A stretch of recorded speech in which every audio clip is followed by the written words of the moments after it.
کہ بلوچستان میں جو اس وقت باب پارٹی ہے اس نے اپنے کل کے اجلاس میں اپنے سربراہ کو تبدیل کر دیا ہے. یعنی جو بزنجو صاحب تھے ان کو ہٹا دیا گیا ہے اور مکسی صاحب خالد مکسی صاحب کو قدوس بزنجو کی جگہ پر پارٹی کا سربراہ مقرر کر دیا گیا ہے. اب یہ تبدیلی کیوں آئی اور اس کے پس پردہ کیا حقائق ہیں تو اس کی بھی میں آپ کو تفصیلات بتانا چاہوں گا کہ باب پارٹی میں حکومت ختم ہونے کے بعد اختلافات طول پکڑ گئے تھے اور قدوس بزنجو صاحب کا جو گروپ تھا جو ان کے ساتھی تھے ان کا یہ کہنا تھا کہ چونکہ مرکز میں مسلم لیگ نون کے لیے جو ہے وہ اقتدار ملنے جا رہا ہے اور ہمیں یہ بتا رہی ہوا کو رخ یہ بتا رہا ہے کہ مسلم لیگ نون کو اقتدار ملے گا تو لہٰذا ہمیں مسلم لیگ نون کو جوائن کر لینا چاہیے تاکہ صوبہ بلوچستان میں ہمیں حکومت بنانے میں آسانی ہو سکے. اس سے قبل آصف علی زرداری صاحب نے باب پارٹی کے لوگوں کو پیپلز پارٹی جوائن کرنے کے لیے کہا تھا اور باب پارٹی کے سربراہ قدوس بزنجو نے آصف علی زرداری سے وعدہ کیا تھا کہ وہ انتخابات سے قبل جو ہی نگران حکومت کا قیام عمل میں آئے گا وہ پیپلز پارٹی میں جوائن کریں گے, پوری پارٹی کو ضم کریں گے اور اس طرح سے بلوچستان میں پیپلز پارٹی سے مل کر حکومت تشکیل دی جائے گی. لیکن چونکہ حالات تبدیل ہوئے تو قدوس بزنجو صاحب نے بھی آصف علی زرداری سے معذرت کر لی تھی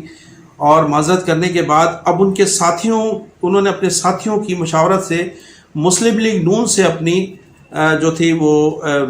روابط قائم کر لیے تھے اور ایسا محسوس ہوتا تھا کہ قدوس بزنجو اپنی پارٹی کو مسلم لیگ نون کے قریب لے کر جا رہے ہیں. ایک طرف یہ صورتحال تھی. پھر جو ایک دوسرا گروپ تھا باب پارٹی میں وہ تھا خالد مکسی صاحب کا. خالد مکسی صاحب اور ان کے جو ساتھی ہیں بتایا جاتا ہے کہ وہ آصف علی زرداری صاحب کے بڑے کلوز تھے اور آصف علی زرداری اور وہ یہ چاہتے تھے کہ ہمیں پاکستان پیپلز پارٹی جوائن کرنی چاہیے. تو یہ اختلافات پیدا ہو گئے تھے جس کی وجہ سے قدوس بزنجو صاحب کو کل پارٹی کی صدارت سے ہٹا دیا گیا اور خالد مکسی صاحب کو پارٹی کا سربراہ بنا دیا گیا ہے باب پارٹی کا. لیکن جو 2 روز قبل آصف علی زرداری صاحب سے سابق وزیر اعلیٰ بلوچستان جناب جام کمال نے بھی ملاقات کی تھی اور اس ملاقات کو بھی بڑی اہمیت دی جا رہی ہے اور اس جام کمال کی ملاقات کے فوری بعد اجلاس ہوا باب پارٹی کا اور باب پارٹی کے اجلاس میں قدوس بزنجو صاحب کو ہٹا دیا گیا. تو اب تاثر یہ دیا جا رہا ہے کہ جب قدوس بزنجو اپنے گروپ کے ساتھ مسلم لیگ نون جوائن کرنے جا رہے ہیں تو پھر غالب امکان یہی ہے کہ آگے جا کر بقیہ جو باب پارٹی ہے جو ایک حصہ رہ گیا باب پارٹی کا وہ شاید پاکستان پیپلز پارٹی جوائن کرے. تو اس طرح سے مسلم لیگ نون اور پاکستان پیپلز پارٹی کے درمیان بلوچستان میں بڑے کانٹے کا مقابلہ ہو سکتا ہے. لیکن قیاس آ رہی ہیں یہ بھی کی جا رہی ہیں کہ جو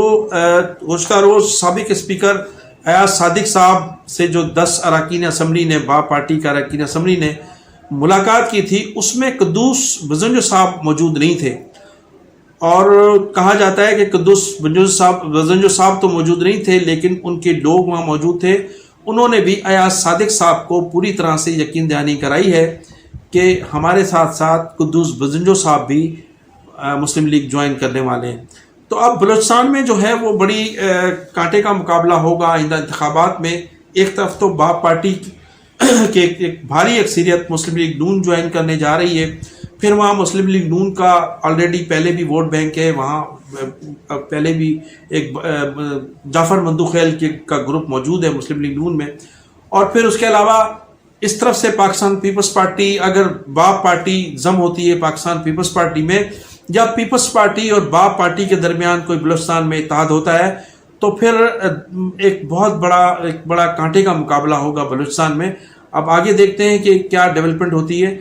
اس کے علاوہ ناظرین آپ کو میں یہ بھی بتاتا چلوں کہ کراچی کی سیاسی صورتحال کچھ اس طرح سے بنتی جا رہی ہے کہ ابھی بانی متحدہ الطاف حسین صاحب کے حوالے سے کوئی عدالتی فیصلہ بھی منظر عام پر نہیں آیا ہے اور اداروں کی جانب سے بھی کوئی ایسے اشارے نہیں ملے ہیں, لیکن مختلف جگہوں پر ان کی تصاویر آویزاں کی جا رہی ہیں, مختلف چھوٹی موٹی ریلیاں نکالی جا رہی ہیں, گلی محلوں میں بچے ریلیاں نکال رہے ہیں اور جو چاکنگ کی گئی ہے شہر کے مختلف علاقوں میں، کراچی میں خاص طور پر، حیدرآباد میں، اس میں یہ تاثر دیا جا رہا ہے کہ نومبر کے شروع میں یا نومبر کے آخر میں یا دسمبر کے شروعات میں نہ صرف متحدہ قومی موومنٹ 90 پر جو پابندی عائد ہے اس کا بھی خاتمہ ہو جائے گا، اور ممکن ہے کہ ان کو انتخابات میں بھی حصہ لینے کی اجازت دے دی جائے۔ اگرچہ جب عدالت کے حوالے سے یا ریاستی اداروں کی جانب سے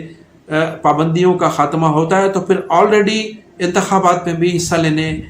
کی اجازت ہوگی، تو اس قسم کا کوئی ماحول پیدا ہوتا جا رہا ہے، لیکن ابھی تک کوئی ایسی اطلاعات نہیں ہے کہ